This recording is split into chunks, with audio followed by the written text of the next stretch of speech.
皆さんこんにちは、ゆきです。今回の動画は最高種のアークナイツ実践論レイン編を完全日本語吹き替え版でお届けいたします。この動画では呼びやすいリンで統一します。それでは早速見ていきましょ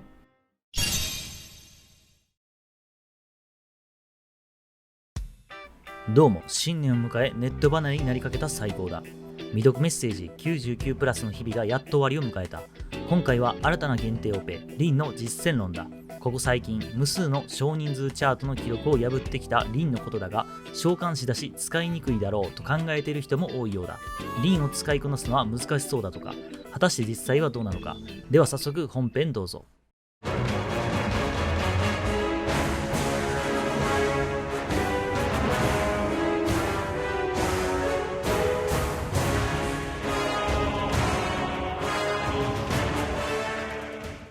星6召喚師としてリンのステータスは突っ込みどころがなく、ペンギンちゃんと同レベルだ。卒1の効果はリンは数体の召喚物を使用できる。3体まで同時に配置でき、リンを再配置するたびに召喚物の所持数が補充される。リンが持つ3種類の召喚物のステータスはこの通りだ。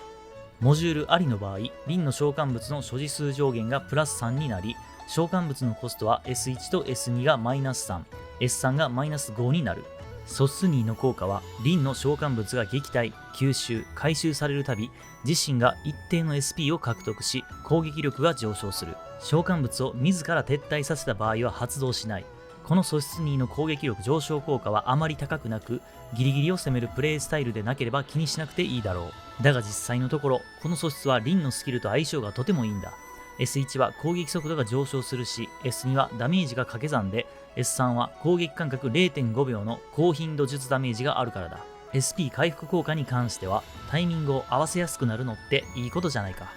S1 と S3 は発動の頻度で召喚物の所持数が変わるので、ステージ序盤から召喚物を前線に配置し、わざと撃破させて素質のバフを持ったり、ステージ中盤以降もこのやり方や吸収を利用してスキルの回転を加速できる。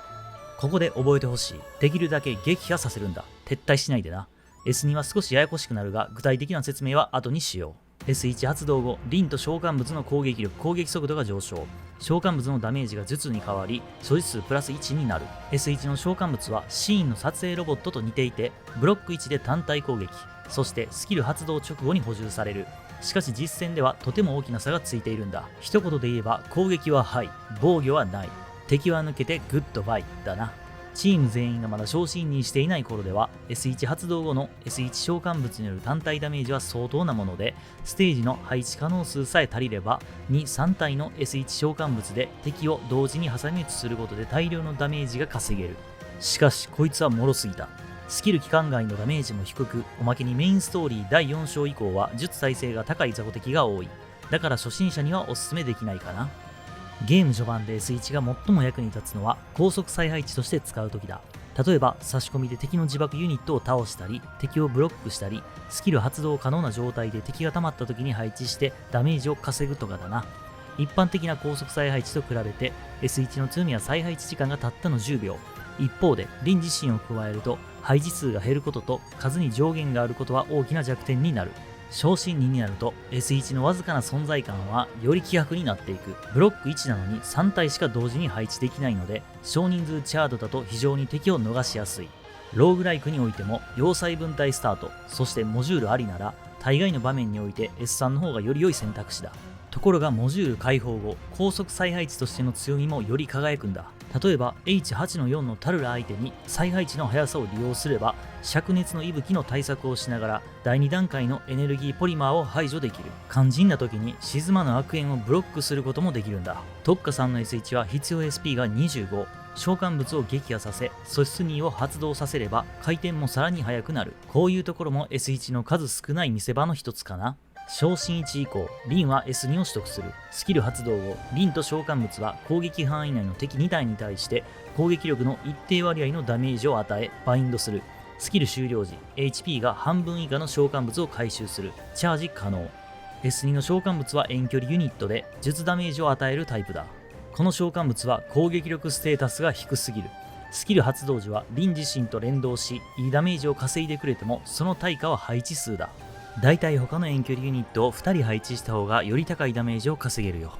バインドに関してもメインストーリー中盤まで役に立つ場面は皆無に近いんだ。そして S に召喚物も脆く、さらにリンの再配置以外、所持数を増やせる手段もない。それで S2 には HP 半分以下で回収という諸刃の剣のようなギミックを与えられた。召喚物を利用して敵の遠距離単位のヘイトを取り、スキルを発動してダメージを出しつつ回収し、スキル回転を早められる。その一方、もしスキル発動のタイミングを逃し、召喚物が倒されたり、ミスって集中砲ができずにクールダウンに入ってしまうと劣勢に陥る。故に S2 も初心者にはおすすめできないんだ。昇進2になると一般的なステージにおいて S2 の見せ場は未だに多くないが、 H6 の2のような数少ないコントロールが必要で、敵の数も比較的に多くないステージだと S2 の強みである2体同時攻撃と高回転がよりはっきりするだろう。あるいは猿数突撃兵がいるイベントステージでは S2 はバインドでその突撃を完璧に封じる。注意点として、多くの敵を同時にバインドしたい場合、召喚物の攻撃範囲をわざと被らせない必要がある。バインドが2体の敵にだけかかってその他の敵を逃してしまうことを防ぐためだ。しかし攻撃範囲が散らばりすぎるとスキル発動時にどこかの S2 召喚物がサボってしまう可能性もある。それゆえに適材適所とはまた難しい課題の一つだ。まさにオーソドックスな召喚師って感じだよな。特化3以降 S2 の必要 SP が13まで減る。さらにモジュールありの場合、コスト6の召喚物が8体を手に操作ミスもよりカバーしやすくなるだろう。だけどダメージもコントロールも S にはまあまあ程度としか言えない。ここまで見たらあなたもこう思うかもしれない。S にはプロドクターのおもちゃに過ぎない。実用性がないと。ところがローグライクだと話は別だ。対空戦のマップ、例えば動画内のこのマップで対空アタッカーを確保できなかったら S に召喚物は最高の助っ人になってくれるよ。それにローグライクはバインドが必要な敵も多い。猿数突撃兵やダック卿、ゴースト兵など相手に S には大いに役立つだろう。そしてもし秘宝で召喚物攻撃力アップや SP 回復速度上昇、あるいはバインド状態の敵に追加ダメージを与えるものを入手できたら、ダメージが低いという S2 の弱みも解消される。もしローグライクがお好みであれば S2 の特化を視野に入れてもいいかもな。昇進2以降、リンは S3 を取得する。このスキルをセットした場合、リンは S3 召喚物を使えるようになる。S3 召喚物の攻撃範囲内に他の同個体が配置された場合、両者は合体し上位形態に進化する。スキル発動後、リンと召喚物の攻撃力、防御力ともに上昇。召喚物が 0.5 秒ごとに隣接4マスの敵に対してリンの攻撃力 20% 分の術ダメージを与える。スキル終了時、リンが召喚物を1体補充する。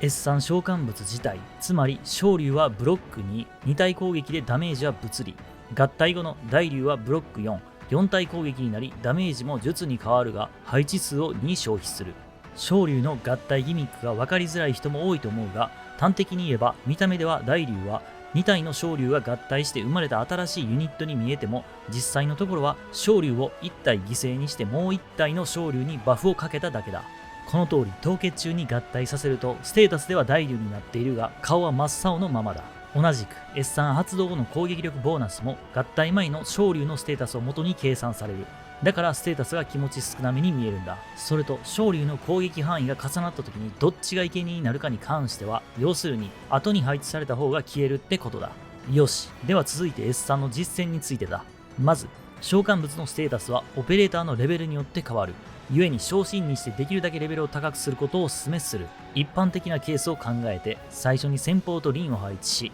次に昇竜を 1,2 体配置して序盤をしのいでから他のオペレーターで戦線を固め、昇竜が死にそうになったら合体。この流れをこなすだけで現在のメインストーリーのほとんどのステージがイージーモードになるんだ。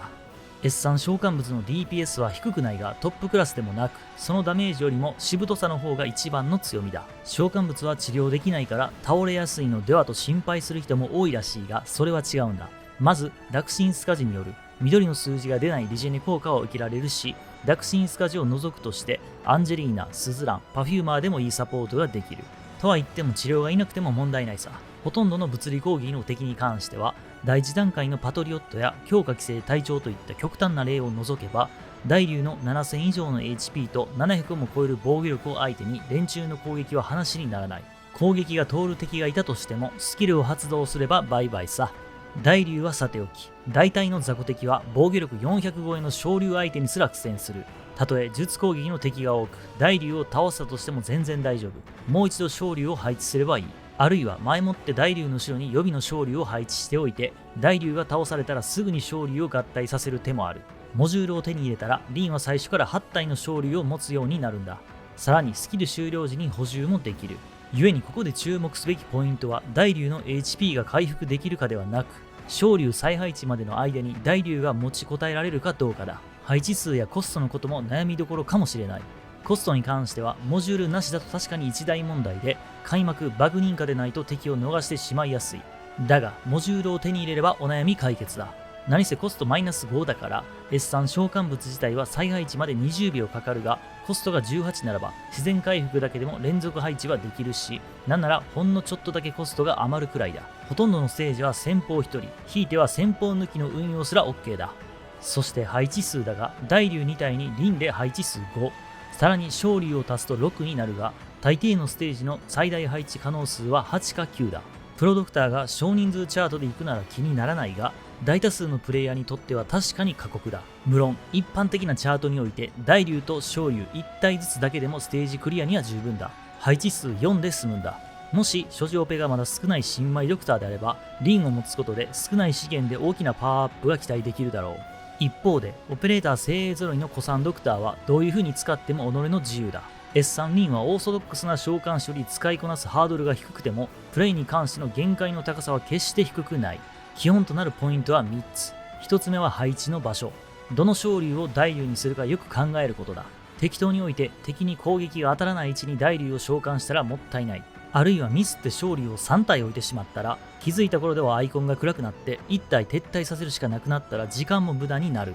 それととても大事なのは S3 の 0.5 秒ごとの術攻撃の範囲は重ねられるから、フルパワーで行きたいときは竜の隣接4マスを被らせることでより高いダメージが出せるはずだ。余談だが、今回のイベントギミックにとって毎秒2回攻撃できる S3 はまさに天敵そのものだ。2つ目は攻撃パターンのした選択。大竜はブロック4で4体攻撃だが、攻撃間隔が長くなったせいで DPS は2体の昇竜より劣る。しかも昇竜は物理攻撃だから、例えば第9章の屈折持ちの敵が相手なら大竜を召喚しない方が高いダメージが出せることもある。3つ目は素質2との連携だ。召喚物が倒されると素質2は1回発動する。それを利用して HP 残りわずかの大竜の後方に昇竜をあえて配置しておいて、強敵が殺到したタイミングに大竜を召喚し、スキルの回転を加速させることができる。あるいは意図的に昇竜を1体餌にすることで同じ効果が得られる。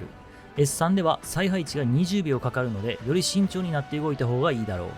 これらのことは基本に過ぎないんだ。これまで召喚物にばかり目をつけてきたが、実はリン自身の方でもいろんなことができるんだ。これとは限らないが、例えばリンの攻撃で逃げそうな敵にとどめを刺したり、再配置で召喚物の数をリセットしたり、リンにバフを持ってスキルの DPS を上げるなど、効率アップにつながるテクニックは多くあるんだ。チーム編成に関しては簡単操作がお好みであれば、最も相性がいいのはダクシンスカジだろう。S1 は生存能力が向上、S2 は安定の HP 回復、S3 はリンと大竜のスキルダメージを大幅にアップさせられる。それと大竜を治療したいならスズランの S3 もいい選択肢だ。ついでにダメージアップもできて、スズランの素質でスキルの回転も速くなる。あとはサリア S3 やナイチンゲール S3 との連携などもあるが割愛しておこう。他にも差し込みに強いオペレーターや決戦スキルとの連携もありだ。なぜなら大竜は配置数を占めてもオペレーター編成上限を占めないからだ。大竜で防衛線を築いて様々な決戦スキルを順番にぶっ放すやり方も全然ありじゃないか。最後に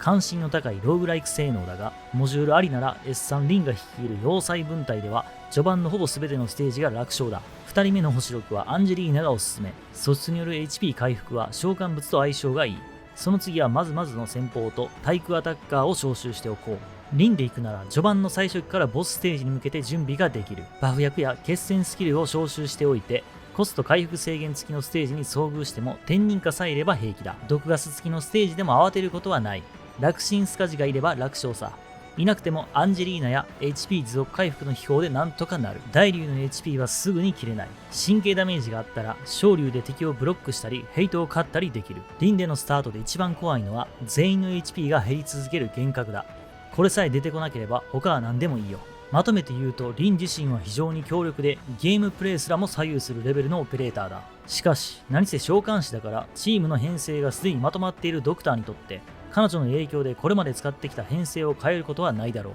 それでもリンがいると一味違うゲームプレイを楽しむことができる。召喚に興味があるそこのあなた、最も敷居が低い召喚士はリンだと思うよ。